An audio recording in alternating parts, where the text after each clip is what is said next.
On behalf of the faculty, the students, and the staff of the School of Business, I would like to welcome you to our first Sullivan Family Lecture. Before we begin, I would like to recognize some individuals who spent many hours, maybe even months, putting this first lectureship together. First of all, I would like to recognize Miss Jo Pat Martin, Secretary of Reggie Sullivan's.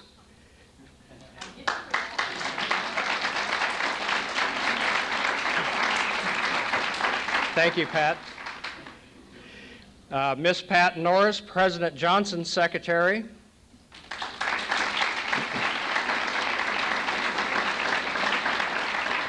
And Melinda Craig, my secretary.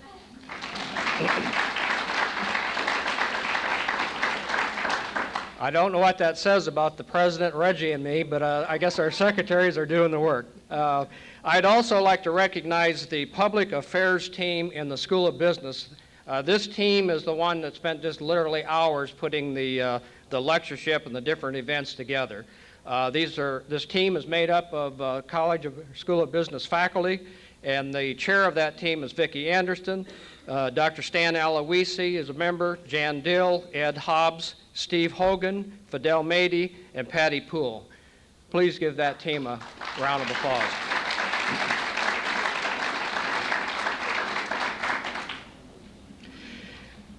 Before being appointed by the Board of Regents of Oklahoma Colleges to become the 16th president of Southeastern Oklahoma State University, President Glenn D. Johnson, public policy, and a professor of law at the University of Oklahoma.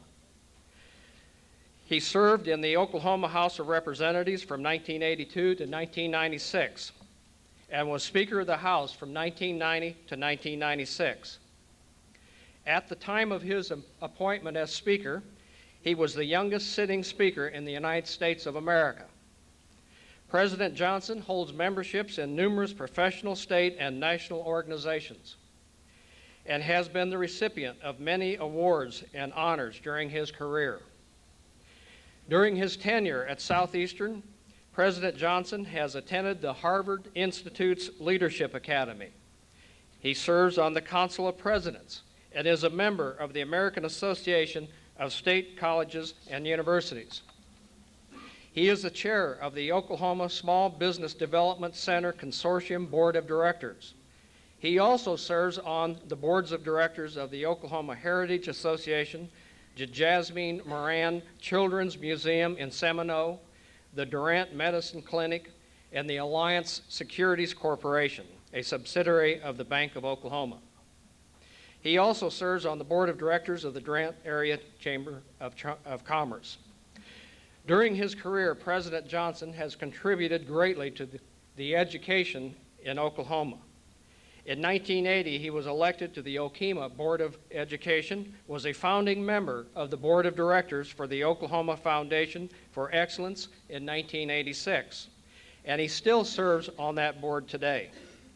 As Speaker, he continued the partnership between the House of Representatives and the Foundation for Excellence to use the Speaker's Ball as a fundraising event for the Foundation's annual Awards of Excellence. During his 6 years as Speaker, over $350,000 was raised to endow the Dropout Prevention Award and to fund the Endowment for Elementary Teacher Award. Please help me welcome our president, your president, President Glenn D. Johnson.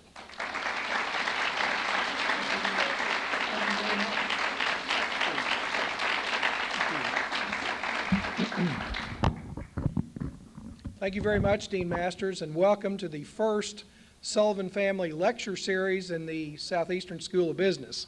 Very, very pleased to have each of you here, and I think the crowd says it all, so let me begin by recognizing Dean Masters has introduced those in the School of Business who organized this event. I think we should also mention the School of Business completed a 5-year goal this June and received ACBSP accreditation. I think we should congratulate Dean Masters and the school for that accomplishment at this time.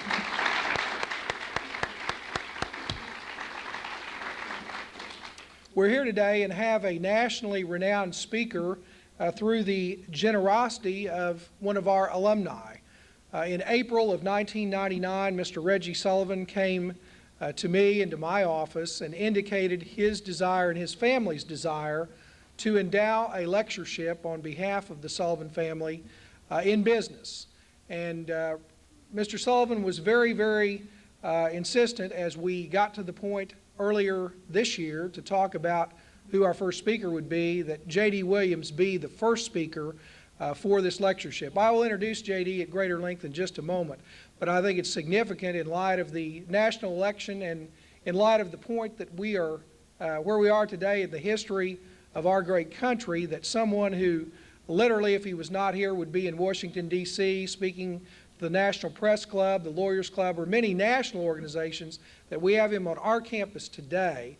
And we are able to do that through the generosity of Mr. Reggie Sullivan and his family.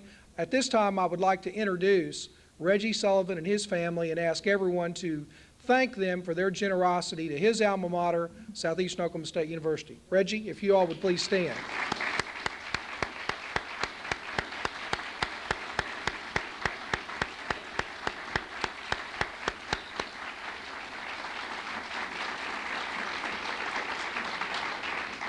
And I think the lecture series is off to a great start. We already have had discussions today with the student leaders and with our vice presidents and deans and directors, and we're looking forward to this as the highlight event of the day. We would be remiss if we did not begin our introductions of special guests with our legislative delegation. In Bryan County, we're fortunate to have, in my view, the strongest team in the state of Oklahoma. We have not only our state senator, but the Senate Majority Leader. I think we know 2 weeks ago a major announcement, an $800 million road project that will complete something that's been a lifelong dream of most people in southeastern Oklahoma, and that is to 4-lane Highway 70 from Ardmore to Durant and on eastward. That happens because of a legislative team and their leadership. They've both been strong supporters of higher education and specifically Southeastern, and I'd like to begin by introducing our state senator, Senate Majority Leader, Senator Billy Mickle, and his wife, Fran. Senator Mickle.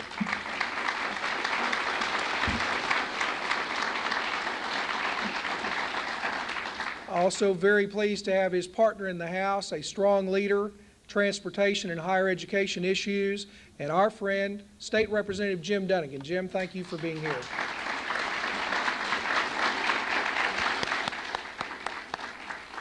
I think, as most of our students know, we have 2 boards of regents that we are vitally involved with at Southeastern, the state regents and our Board of Regents of Oklahoma Colleges. We have 2 members of the state regents here today. Students will remember our spring 2000 commencement lecture and convocation speaker, Regent Bill Burgess from Lawton. He's here with us again today. I'd like to recognize and ask everyone to help me welcome Regent Bill Burgess from Lawton. Regent Burgess.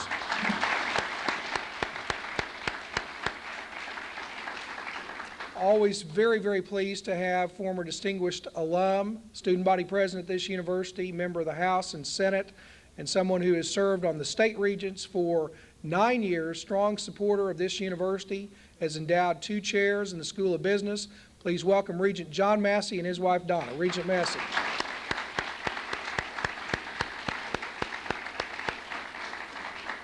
Here representing our Board of Regents of Oklahoma Colleges from Shawnee, Oklahoma, very pleased to have with us on campus today Regent Mickey Thompson. Regent Thompson, there he is. We also have 2 individuals who serve on Oklahoma boards and commissions, and pleased that they're here. Please join me in welcoming from Frederick, Oklahoma, Wildlife Commissioner Bill Crawford. Bill, thank you for being here.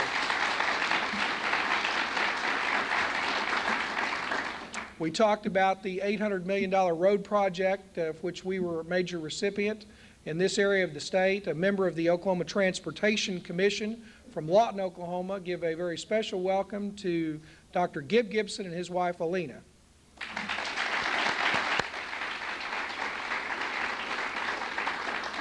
We also are very pleased to have representing Congressman Wes Watkins' office, Dan Boren. Dan, welcome to the university. And also a very very pleasant surprise visitor, I want to introduce and take this opportunity to introduce J.D. Williams' brother.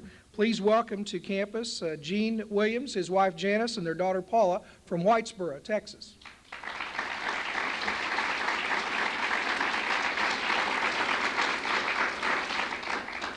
And I'm always pleased to welcome a member of our alumni board, First Lady of Southeastern, and my wife, Melinda Pierce Johnson. Melinda, thank you for being here.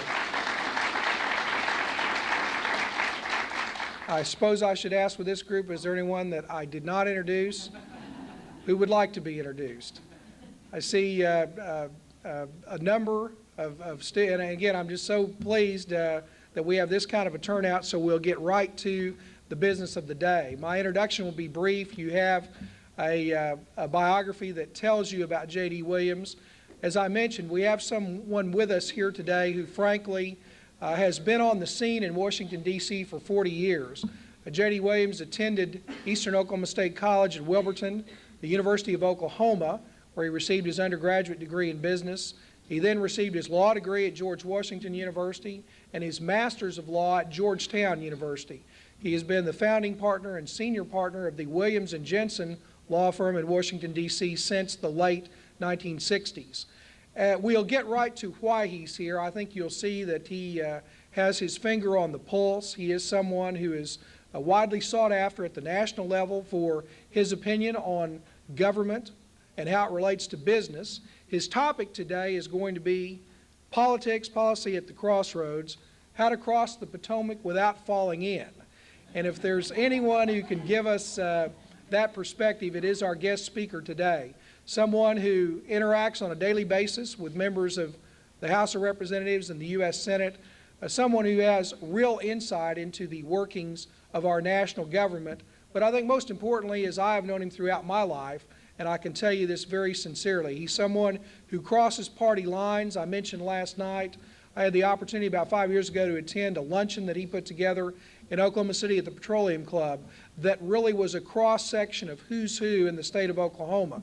And only someone like J.D. Williams could pull those people together. But he can do that because of his combination of intelligence and a very strong sense of humor and wit that makes him truly a great Oklahoman. And I think the thing I would say as I present him at this time, he's someone that although he has achieved on a lot of different levels, he's someone that never has forgotten his roots in Oklahoma. And that's why we're proud to call J.D. and Carol Oklahomans, and we're very, very pleased to welcome them to our campus today. J.D. and Carol, I would like to, as I ask you to come forward, present you with a copy of a book written by one of our professors, Dr. David Norris, a professor of history at Southeastern, that is the biography of Governor Raymond Gary, one of our alums at Southeastern, and I think it's indicative of the fact that whatever field of endeavor, Southeastern alums rise to the top, and I think we have a speaker today that would merit introduction on any campus, anywhere in this country, but we're very honored that J.D. Williams is at Southeastern. So join me in giving a very warm Southeastern welcome to our guest speaker for the first Sullivan Lecture, Mr. J.D. Williams. You want me to hang on to this? Got some water here for you. Oh, okay. I brought my own, but I'll use this.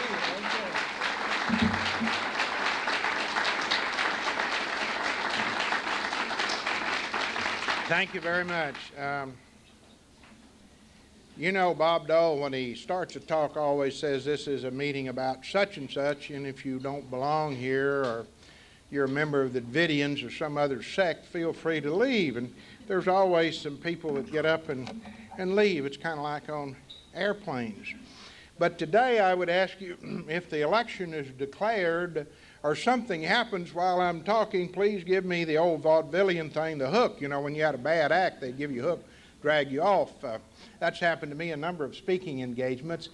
But you have to go on. But anyway, if something happens, because I've been in meetings this morning since about 7:30, and I've tried to catch little snitches.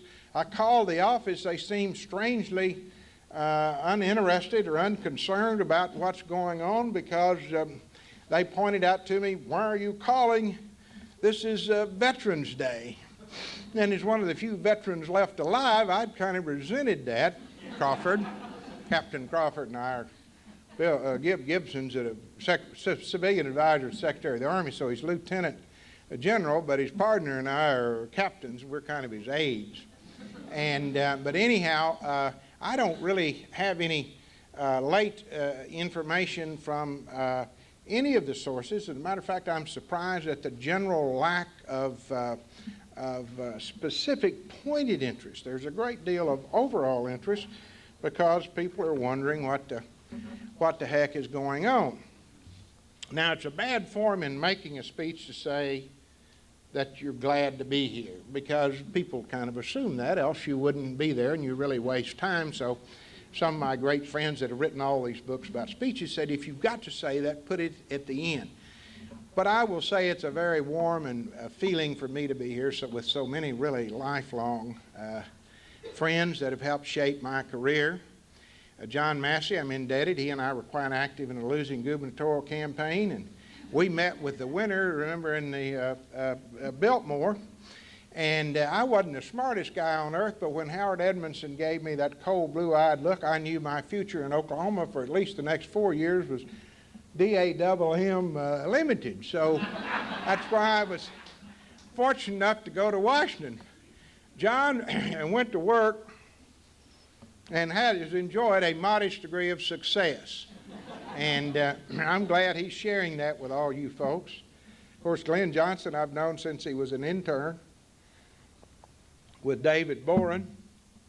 Brad Carson was an intern with David Boren. And our daughter Sarah, now Professor Sarah Williams at George Washington University, was an intern. So it's a great schooling ground for everyone. And of course, Reggie is a dear friend of mine. We do a lot of things together, have a lot of fun. I admire him, love him, and the entire Sullivan family. I just wish I'd been a better friend of Reggie's earlier. I'd met him, but as I told a group this morning, Reggie, being a contractor, wears one of these shirts with an alligator on it, and I thought that kind of indicated he was strictly a golfer. And it only was later that I found out what a devoted hunter and fisher that he is.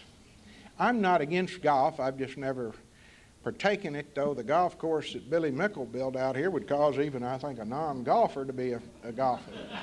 But it's marvelous and a great asset to this community. Anyway, despite the stricture about saying it, I am very happy to be here. I'm particularly pleased that my brother and sister-in-law and their daughter is here. I'd like to tell you it's filial devotion that he's here, but he's really here to check up on me because, Glenn, if there's ever been a consistent yellow dog Democrat in America, it's my brother. And I know he's here to check on me. John, he makes you look like a turncoat or a copperhead. I, at one time, was a very active Democrat. Since then, I have strayed from the fold, though I have never declared otherwise. But obviously, given my position on many issues, I'm not exactly at home with the Democratic views on a lot of this stuff. But I always try to speak objectively, though any speaker is a product of his experiences and biases. Now, I almost fainted having to come up here and speak with this uncertainty, which is unprecedented in American history. I debated whether a diplomatic illness or whatever, but I couldn't let Reggie down, because Reggie's not going to let me down, and he's not going to let Southeastern down, and he's not going to let Oklahoma down. So I'm here despite great fear and trepidation.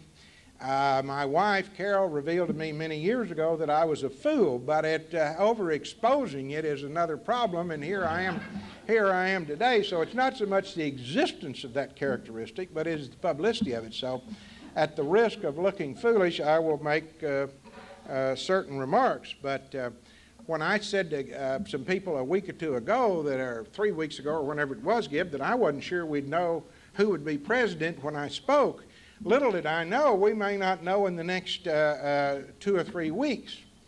My guess, and it's strictly a guess, is that George W. Bush will prevail on the count, but there are several factors that could change that. The absentee ballots there, foreign resident ballots, have historically broken about 60-40 for the Republicans. That's the way they did in '96.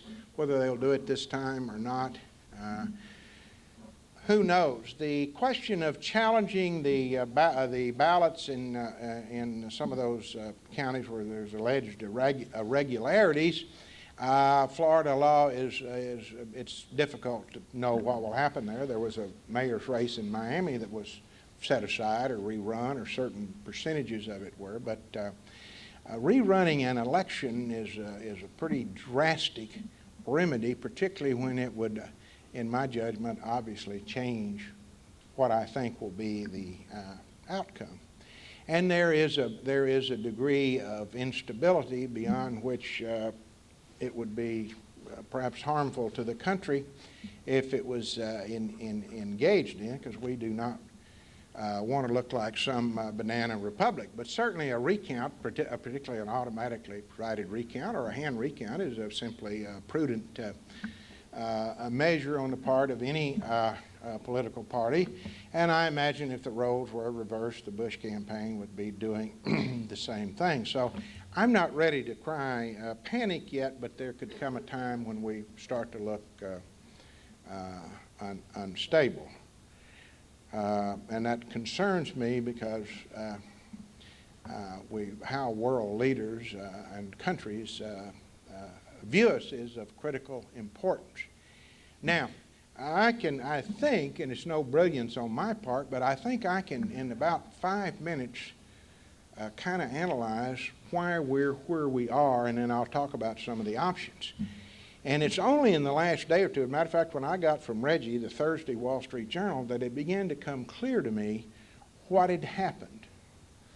Because the earlier reports I'd had and information and all the polls had not prepared me. I was prepared for a really close race, but this is unbelievable. But why are we here? By any of the traditional standards, there shouldn't even have been a serious race. Al Gore is an experienced, extremely capable person. He's moved considerably to the left of late, but that is reflective of the National Democratic Party, and he's obviously in line with the party view, and all you need to see that is his victories in the primary over Bill Bradley, who was a pretty formidable, attractive candidate. But one of the basic rules of presidential politics is that in times of peace and prosperity, there's no question. I mean, a party nominates someone, you go through the motions like in 96 or 56, the second Eisenhower term, but it's clear who's going to win because of the magic things, peace and prosperity. Well, we've had unprecedented prosperity. And while Bill Clinton personally may be terribly unpopular, his policies are very popular. And so you had a fully qualified person, and there shouldn't have been a race. There was a race, obviously. There's a very close race. Why? Before I get to the point about Bush.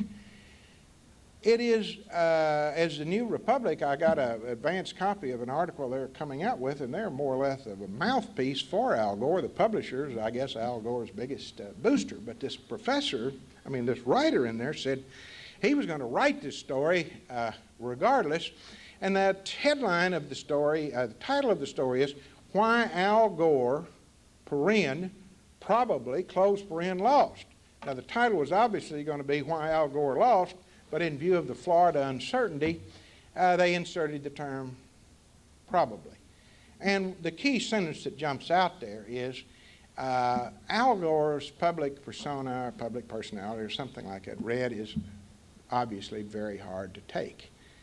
And rightly or wrongly, there was a feeling of turning away or a lack of interest or lack of empathy, and in some cases downright dislike of Al Gore. And gosh, in those debates, to my unlettered mind, seemed that he was the clear winner, but I'll swear if he'd had one more victory like that, he would have really have lost.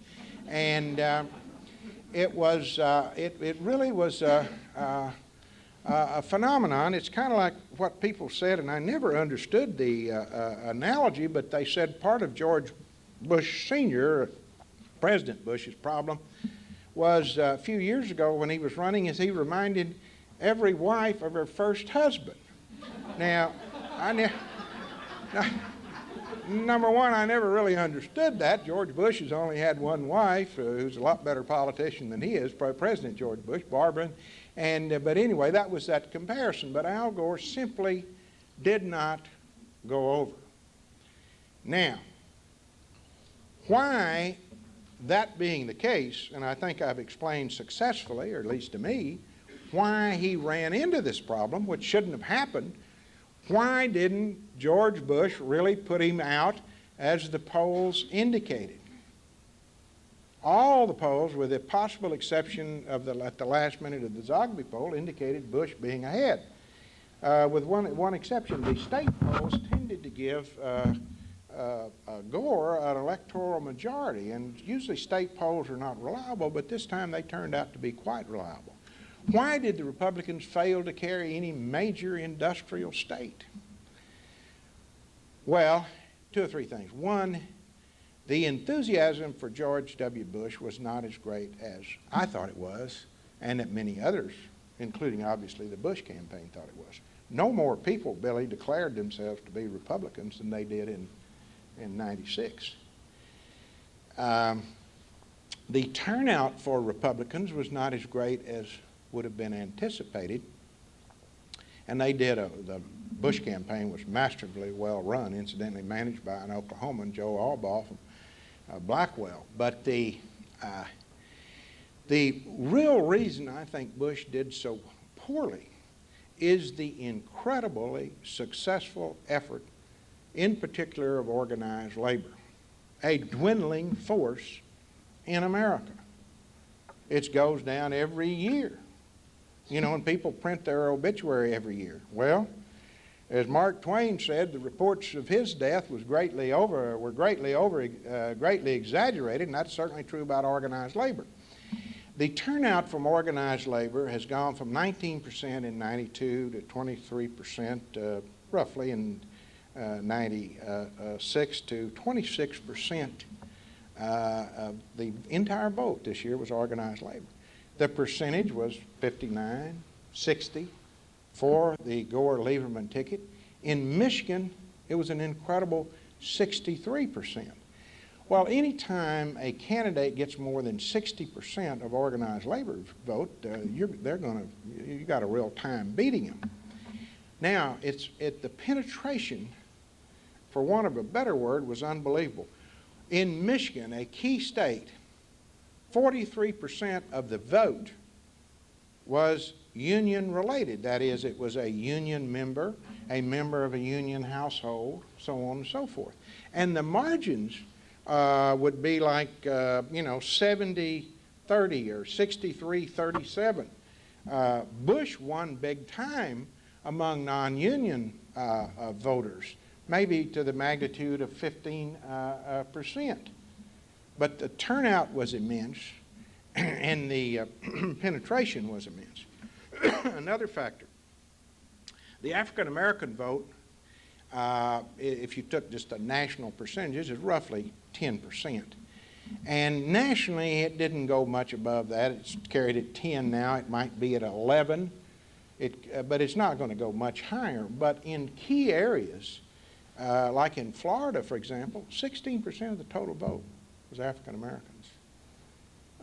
St. Louis, Missouri went from 5% to 12%. And the margins were unprecedented. The Bush family, father and son, have a great civil rights record, but they only got, George W. only got approximately 8% of the African American vote. It was 90 to 8. Those are some pretty awesome figures. While I think Bush will end up perhaps winning. That's highly uncertain. And I think the Republicans clearly have some looking to do at their overall problem, because they failed to carry any big state other than Texas and Florida, which after all are at one time southern states, if indeed they carried Florida. And Governor Bush, if he carries Florida, would have carried 30 states. But it's very hard to add together 270 votes unless you can carry some of the bigger states. Now, the so-called Republican lock on the presidency, all that is now a myth and has been for some time, because California is in play. One reason the Republicans did so well in the West is they always carried California, except, of course, when Johnson ran in '64. So who knows what the future holds, but the Republicans would have to be discouraged by the failure to carry any of the major industrial states. Now, what happens if it isn't clear or it isn't decided? Well, there's two ways. If there's not a majority, the House elects.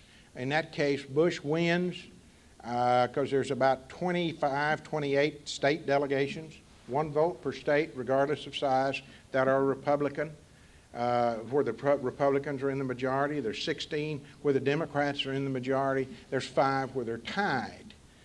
Now, if there are other issues arise, and there is no vice president, no president or vice president on whatever day it is, January 20th, I guess, Bill Clinton has to leave. I don't know whether we're going to have to bring him out under armed guard, because he's not going to give up the presidency voluntarily, and I don't blame him. He won it fair and square, according to the Democrats, and he stole it fair and square, according to the Republicans. Whatever the case is, he's in possession. But there is, the 20th Amendment says if no president will be the vice president. Here, there's no vice president.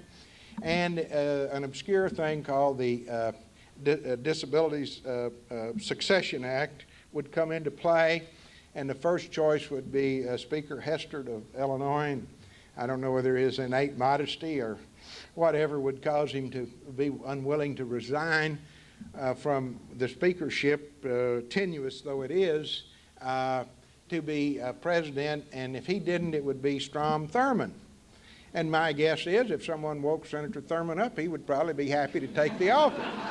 And no, that's a terribly cruel, unfair thing to say, because if when I'm 66 or 68, and he's, I think, 98, if I'm as vigorous of mind and body as he is, I would be happy. But there might be some question as to his qualifications. After that, I believe you go to the Secretary of State, Madeleine Albright, who probably would even interrupt her world travels to take the office, except she doesn't qualify, being foreign born. And I guess we would end up, by the process of the list, with Larry Summers, Secretary of the Treasury. Now, I don't know what's going to happen. One other thing I would mention quickly, and that is the question of the faithless elector. Now, I'm not talking of faithless spouses or White House indiscretions. I'm talking about people that run in the Electoral College, and they run on a slate. Now, the forefathers intended that these people know the candidates well and select, based on merit, who would make the best president and vice president. There were no political parties at the time of the Constitution. So the Electoral College is strictly an historical anachronism, and by saying that, I'm not saying we ought to change it. I don't even know that it will be changed. But we must recognize that historically, it wasn't designed to meet the situation. Now, only 16 states require the electors to vote for the person they ran for. But if they don't, I don't know how you force them. The other 34 states presumably can do what the electors from there can do whatever they want to. Now, let's assume that George Bush does prevail somehow, and then someone stands up and says, I'm a Republican, I'm for Bush, but the public has spoken, And Al Gore got the popular vote, and as a matter of conscience, I'm voting for Al Gore. Now, I don't know what we do then. That's why I mentioned these two alternate provisions. I would hope, in the interest of looking like a stable government, we can get this worked out before January, whatever. And while I have a world of respect for Warren Christopher, the president is needed sometime before January. There's a certain, he's going to have, somebody's going to have to function. There's going to have to be a transition. The cabinet's going to have to be selected and vetted by the FBI. So I hope we can get this over, because you can imagine people in foreign countries are wondering, hey, this is the same crowd that went through that impeachment. Here we are going through this electoral uncertainty and possibly instability. Now, they couldn't understand the impeachment because a minor sexual peccadillo with an intern on the blip screen in France, it wouldn't even get on the blip screen.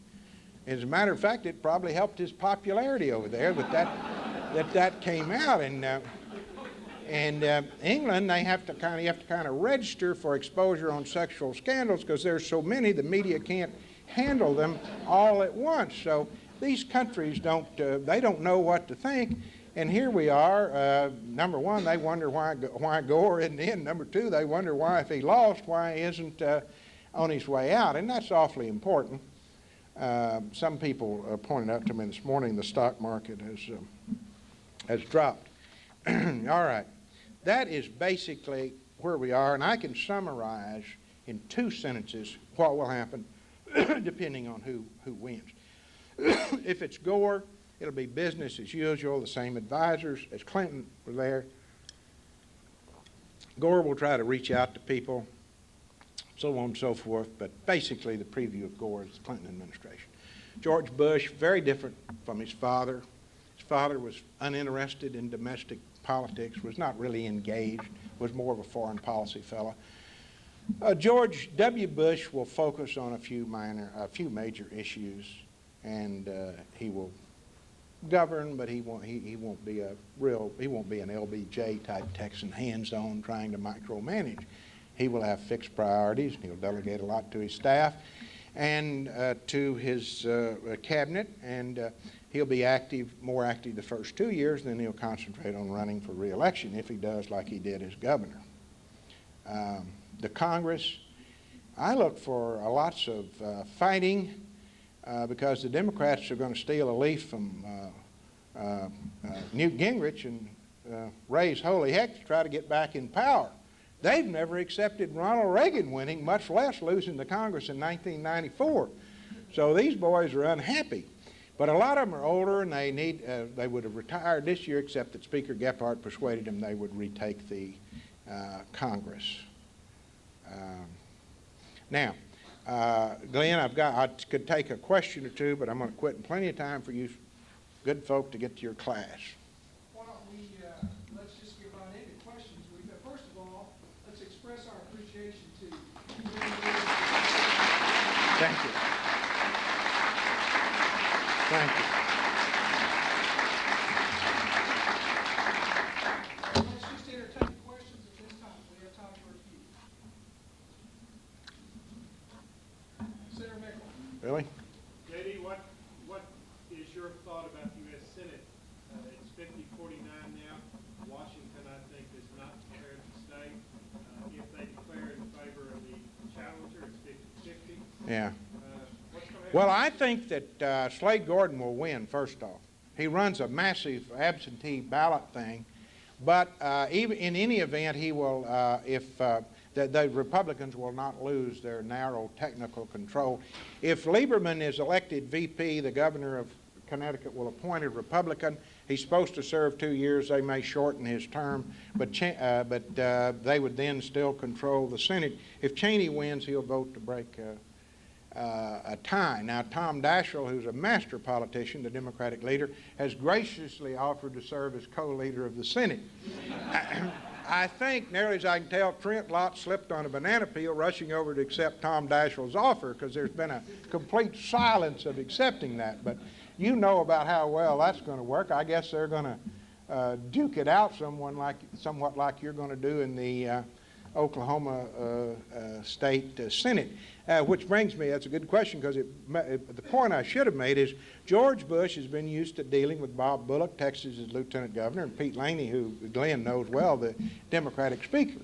Well, to paraphrase Lloyd Benson's attack on Dan Quayle, I know David Bonnier and I know Bob Bullock, and David Bonnier ain't no Bob Bullock. I mean, David Bonnier is a full-fledged predatory liberal tiger, and so the governor's going to have to realize he's dealing with a different breed of cats. The way a Republican can win in Washington is come with a tax cut, bring over several Democrats.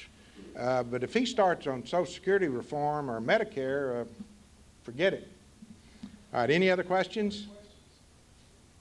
I've got, what's your thought, J.D., on the discussion of the irregularities in Palm Beach County? What's the likelihood of a revote in that one county? Very limited. If they get the right judge, and they're trying to build up public opinion, but I saw the National Journal had an article, the headline is chances for recount slim. The Democrats are beating the propaganda drum. It would be a pretty serious thing to do that, because it would clearly make Al Gore the president, which is exactly why the Democrats are engaging in that activity. Well, I'm going to quit now and give you 5 minutes back. I'd be happy to visit with any student afterwards that has time, and thank you for having me.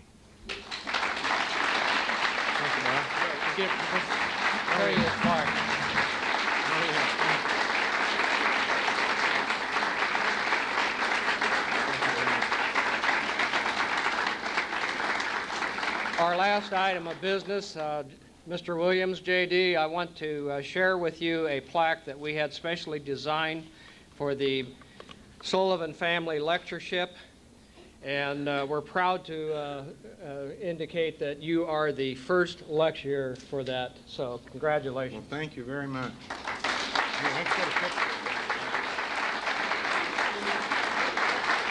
you. That concludes our lectureship. Thank you. Very good job. Thank you.